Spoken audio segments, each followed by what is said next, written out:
بسم اللہ الرحمن الرحیم، بسم اللہ وحدہ والصلاۃ والسلام علی رسول اللہ، اما بعد۔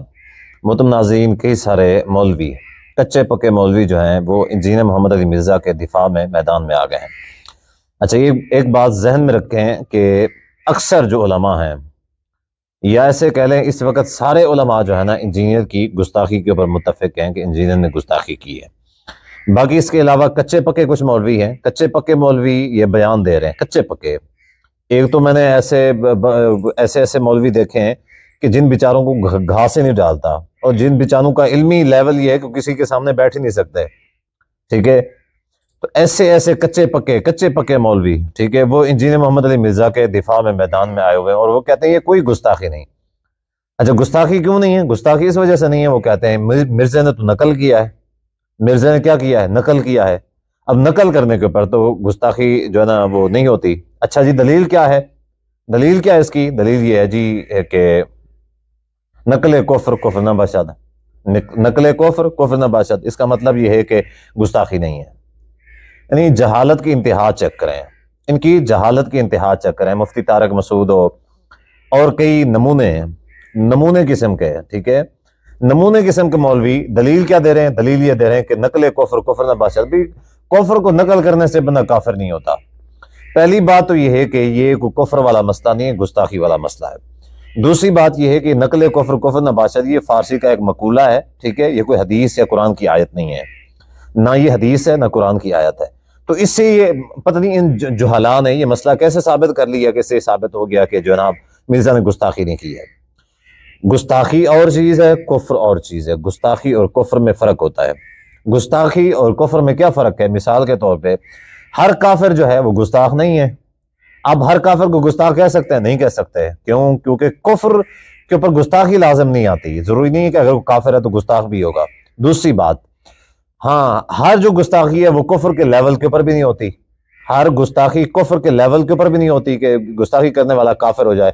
ہاں، بعض ہو سکتا ہے کہ گستاخی کرنے والا کافر ہو جائے، لیکن یہ نہیں ہو سکتا کہ جو ہے نا ہر گستاخی جو ہے نا وہ کفر کے درجے کے اوپر پہنچتی ہو، پہلی بات۔ دوسری بات یہ کہ نقل کفر نہ باشد، کفر کو نقل کرنے سے کفر لازم نہیں آتا، ٹھیک ہے۔ مسئلہ یہ ہے کہ کہتے ہیں کہ مرزا نے نقل کیا، ابھی مرزا نے خود تو نہیں کہا، مرزا نے نقل کیا ہے۔ اچھا جی، مرزا نے کہاں سے نقل کیا ہے؟ ذرا یہ تو بتا دیں کہ مرزا نے کہاں سے نقل کیا ہے۔ وہ جو جن صلیبیوں کے بارے میں یا جن مسیحیوں کے بارے میں اس نے یہ عقیدہ بتایا ہوا ہے، ان کی کون سی کتاب میں لکھا ہوا ہے؟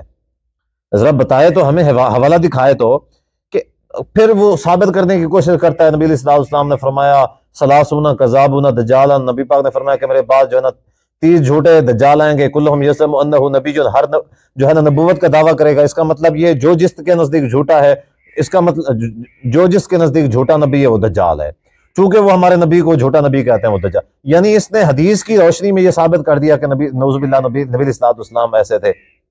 یہ ایسے بے شرم لوگ اس کا دفاع کرنے والے، ایسے بے شرم لوگ کہ کس حد تک دفاع کریں گے؟ لبرل جتنے بھی ہیں سارے اس وقت جو ہے نا، اس وقت ان کی جو ہے نا دم کو آگ لگی ہوئی ہے۔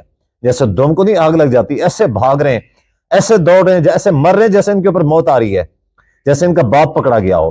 اچھا، مرزا انجینئر جی وہ گستاخ کیوں نہیں؟ اس نے ساری زندگی تو یہی باتیں کی ہیں کہ میرے نبی سا ہے ہی کوئی نہیں، میرے نبی سا ہے ہی کوئی نہیں۔ بھائی اس طرح کہنے سے کیا ہوتا ہے؟ اس طرح کہنے سے کیا کوئی گستاخی نہیں آتی؟ یعنی یہ کہہ دے کہ میرے نبی سا ہے کوئی نہیں، اس کے بعد جو بکتا رہے گستاخی نہیں ہوگی؟ یہ ہے اصل مدعے کی طرف آتے ہیں۔ اس نے جو کہا ہے، کہتے ہیں کہ اس نے نقل کیا ہے۔ سوال یہ ہے کہ اس نے کہاں سے نقل کیا ہے؟ مفتی طارق مسعود ہے، مفتی طارق مسعود کا ادارہ جامعۃ الرشید ہے۔ سوال ان سے یہ ہے کہ مرزا نے کہاں سے نقل کیا ہے؟ آپ کے پاس کوئی ثبوت ہے؟ مرزا کے پاس ثبوت ہے، آپ کے پاس کوئی ثبوت ہے؟ آپ کے پاس نہیں ہے تو مرزا سے لے کے آ جائیں کہ کہاں پہ ان کی بائبل کے اندر لکھا ہوا ہے، ان کی تورات کے اندر لکھا ہوا ہے، ان کی انجیل کے اندر لکھا ہوا ہے، ان کی کوئی ایسی کتاب مسیحیوں کی جس میں کوئی لکھا ہوا ہو واضح طور پہ کہ نبی علیہ الصلوۃ والسلام کے بارے میں ان کا یہ عقیدہ ہے، نعوذ باللہ۔ اگر ان کی کسی کتاب میں نہیں لکھا ہوا اور آج تک ان کا کوئی جو بڑا مین سٹریم کا عالم ہے اس کی کتاب میں نہیں ہے، اس کے بیان میں نہیں ہے، تو پھر آپ یہ کیسے کہہ سکتے ہیں کہ یہ جو اتنے عرب عیسائی ہیں وہ نعوذ باللہ نبی علیہ الصلوۃ والسلام کو ایسا سمجھتے اور ایسا کہتے ہیں؟ بڑی بے شرمی کی بات ہے۔ پہلی بات تو یہ ہے، ہم پہلے بھی بیان کر چکے ہیں پہلی بات تو یہ ہے کہ اگر ان کا یہ عقیدہ ہوتا بھی تو بھی اس کے لیے اس طرح کے الفاظ نبی علیہ الصلوۃ والسلام کی شان میں استعمال کرنا مناسب نہیں تھا، یہ بھی گستاخی تھی۔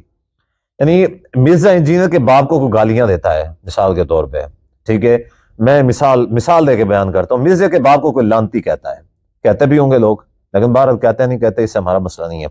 مرزا کے باپ کو کوئی لانتی کہتا ہے، مرزا دو چار بندوں میں بار بار کہتا رہا یار فلاں بندہ جو ہے نا میرے باپ کو لانتی کہتا ہے، اچھا چلیں مرزا نہیں کہتا، تیسرا بندہ آ کے کہے مرزا کو یا دوسرے لوگوں کو کہتا رہے مرزا کے باپ کو فلاں لانتی کہتے ہیں، اچھا مجھے بتائیں مرزا کو برا لگے گا نہیں لگے گا؟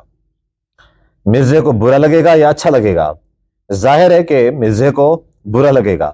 اب اگر باپ کے بارے میں بات آئے مرزا کو برا لگے، نبی علیہ الصلوۃ والسلام کی ذات کی بات ہے اس کو اچھا لگے، اس کے جو حواری ہیں بے شرم قسم کے حواری، بلائنڈ فالوورز، ان کو اچھا لگے تو بڑی بے شرمی کی بات ہے۔ اس سے ثابت ہوتا ہے ان کا ایمان سے، اسلام سے، اللہ اور اللہ کے رسول سے کوئی واسطہ نہیں، یہ مقلد انجینئر کے ہیں، انجینئر جو بک دے گا یہ اس کے اوپر ایمان لے کے آ جائیں گے۔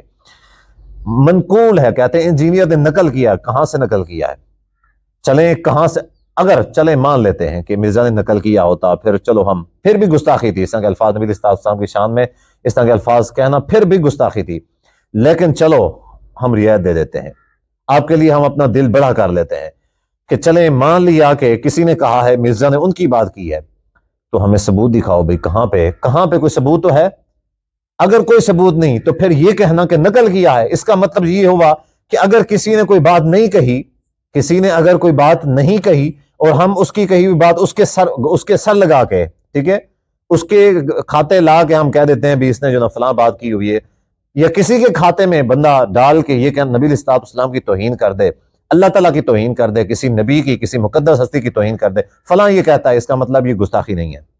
یعنی آپ نے ایک نیا راستہ کھول دیا ہے، بھی گستاخی کرنے کا یہ طریقہ بھی ہوتا ہے، گستاخی کرنے کا یہ طریقہ، مفتی طارق مسعود جیسے بے شرم مفتی، ان سے سوال یہ ہے کہ مطلب آپ نے لوگوں کو یہ بتا دیا ہوا ہے کہ گستاخی کرنے کا یہ طریقہ بھی ہوتا ہے کہ آپ جو ہے نا گستاخی کرو، اس انداز میں کرو، فلاں نبی علیہ الصلوۃ والسلام کے بارے میں کہتا ہے، فلاں نبی کے بارے میں کہتا ہے، فلاں صحابی کے بارے میں کہتا ہے، چاہے اس نے کہا یا نہیں کہا، کسی کا نام لے دو پھر گستاخی نہیں ہوگی۔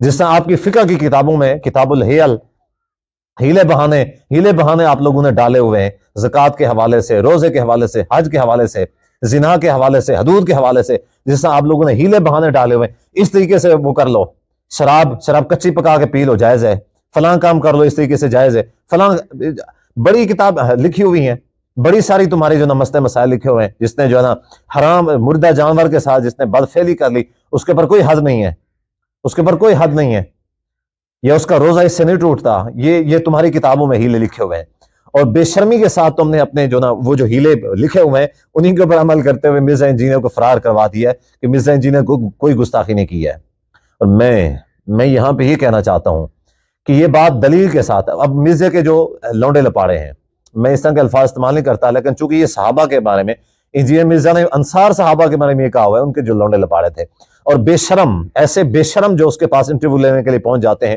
پوڈ کاسٹ کرنے کے لیے پہنچ جاتے ہیں، ایسے بے شرم نبی علیہ الصلوۃ والسلام کو کیا منہ دکھائیں گے؟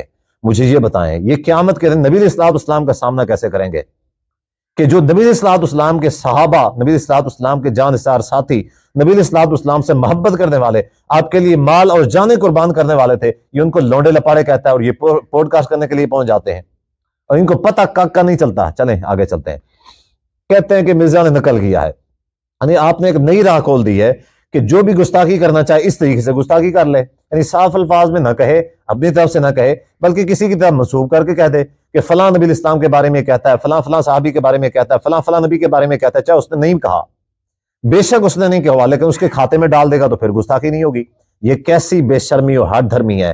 اب یہ کہتے ہیں مرزا کے بلائنڈ فالوور جو ہیں، لونڈے لپاڑے، یہ کہتے ہیں اسلامی نظریاتی کونسل کے سامنے مرزا کو بٹھا دو، اس کے جتنے کے جتنے ارکان ہیں، 20 کے 20 ارکان کے سامنے مرزا انجینئر بیٹھے گا، سب کو لاجواب کر دے گا، سب کی بولتی۔ بھائی ذرا صبر کرو، مرزا نے یہ جو 40-45 سال گزارے ہیں نا، یہ چھپ کے گزارے ہیں، مجھے پتا ہے اور سب کو پتا ہے کہ چھپ کے گزارے ہیں۔ علماء آتے اس کے دروازے سے واپس آ جاتے ہوتے، یہ ایک کا سامنا کر نہیں سکتا، یہ سب کو چیلنج دے رہے ہیں۔ ابھی چونکہ پھنسا ہوا ہے تو اس طرح کی حرکتیں کر کے کیا اپنے آپ کو شیر ثابت کرنے کی کوشش کر رہے ہو؟ جس طرح یہ جو ہے نا چوہے دنگل ختم ہو گیا، چوہا اپنی بل سے باہر نکلا، اس نے کہا بھائی میں تو ابھی دنگل کروں گا، میں تو ابھی دنگل لڑنا چاہتا ہوں۔ اچھا دوسرا چوہا اس کو تسلی دے رہا تھا بھائی چھوڑ دو، یہ شیر جو ہیں یہ بیچارے غریب لوگ ہیں، شیروں کا دنگل تھا، تو چوہے نے بیل سے باہر نکل کے کیا کہا، میں تو ابھی لڑائی کرنا چاہتا ہوں شیروں کے ساتھ۔ دوسرے چوہے نے کیا کہا، بھائی چھوڑ دو، معاف کر دو، بچے ہیں۔